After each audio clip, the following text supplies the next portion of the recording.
Good morning, students.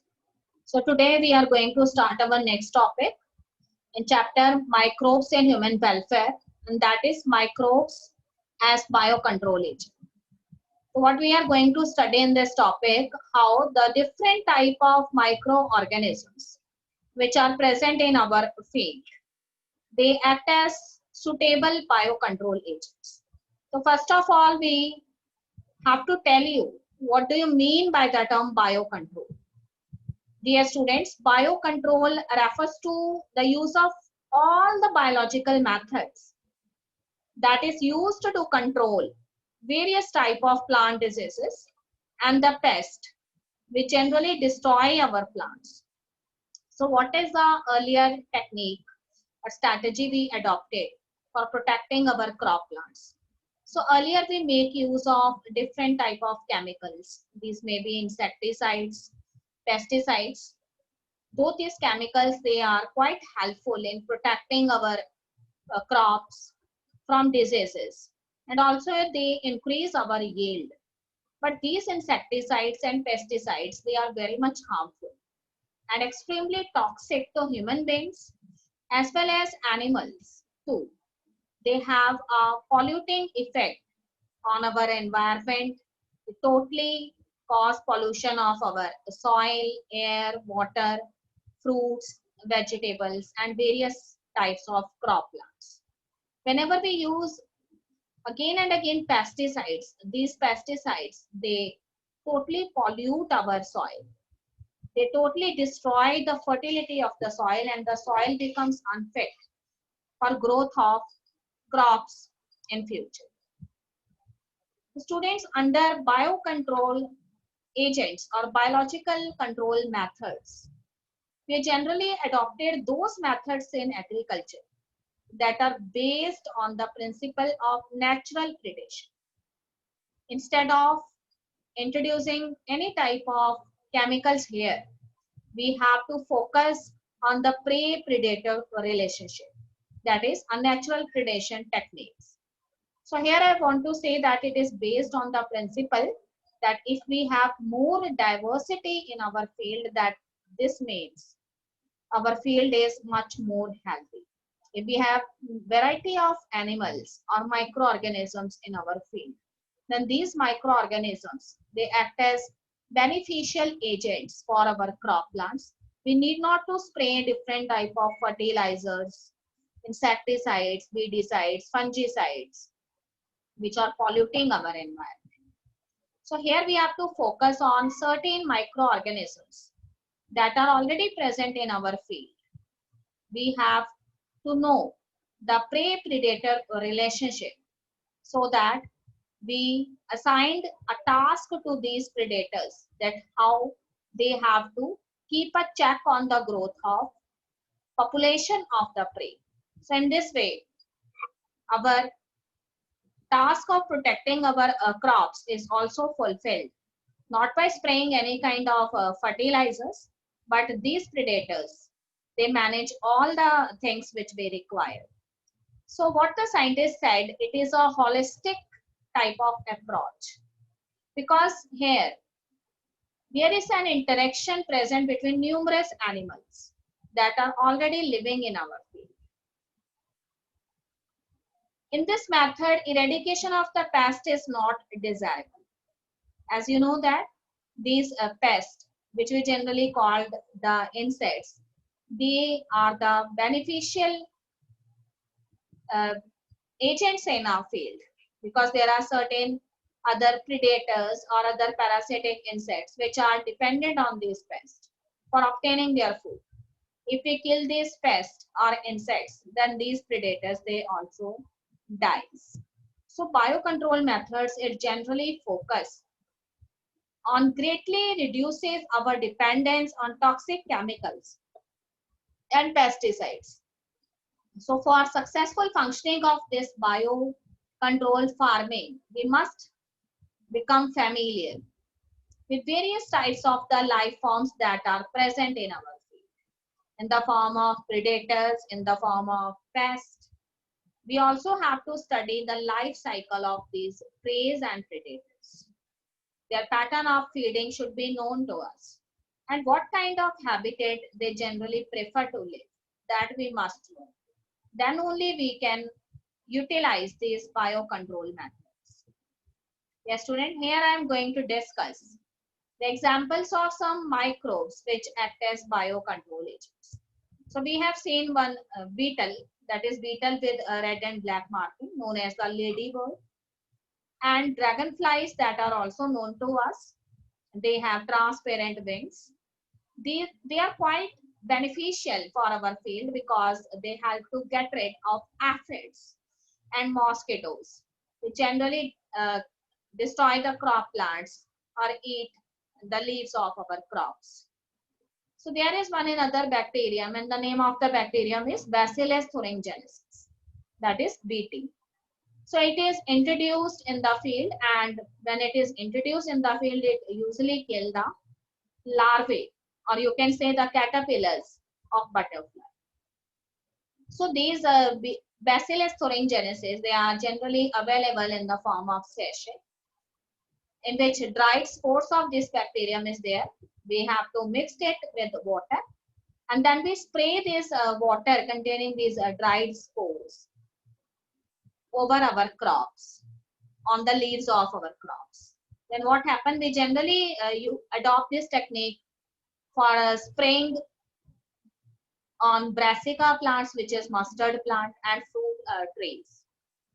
So on these fruit trees and brassica plant, generally butterfly caterpillar, they used to eat the leaves.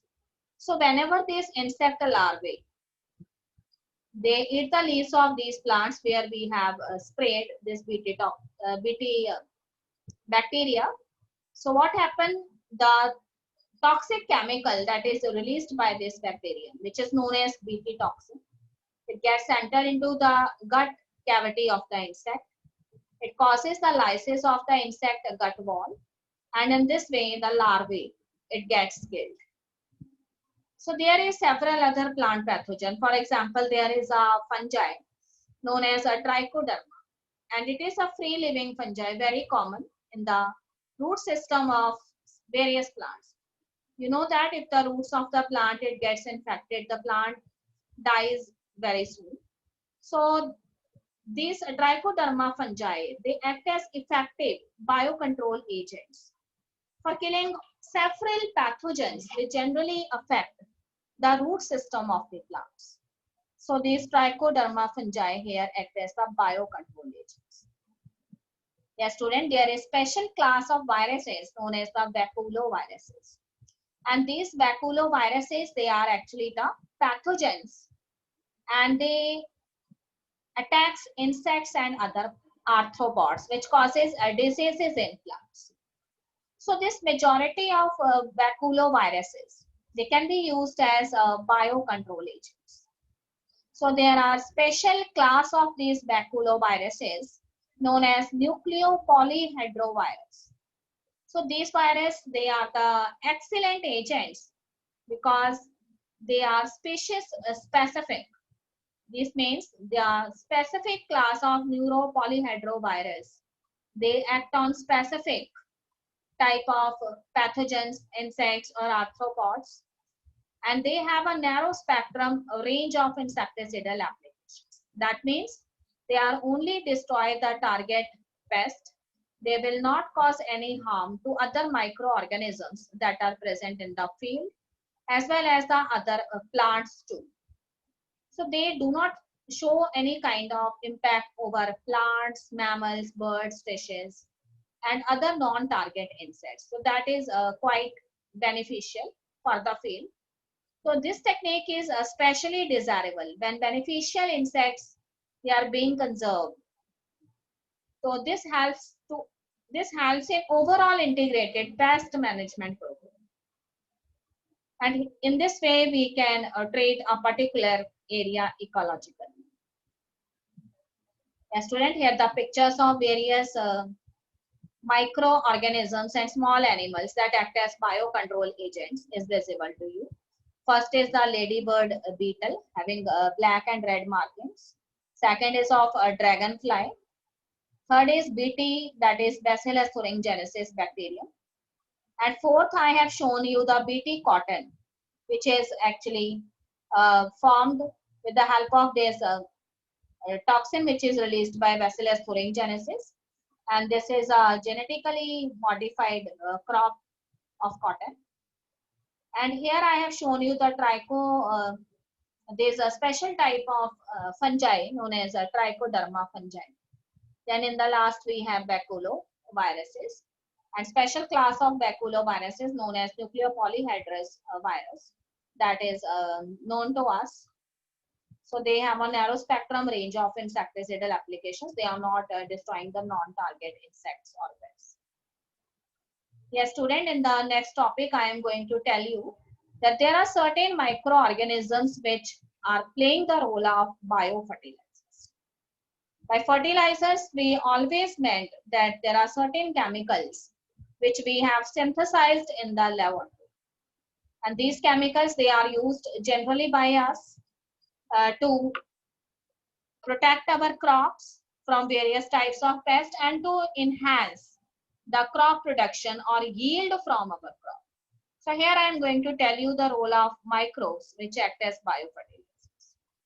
So in the present time, you know very well that environment pollution, it goes on increasing. So to meet the ever increasing demand of agriculture, what we do these days, we make more and more use of fertilizers.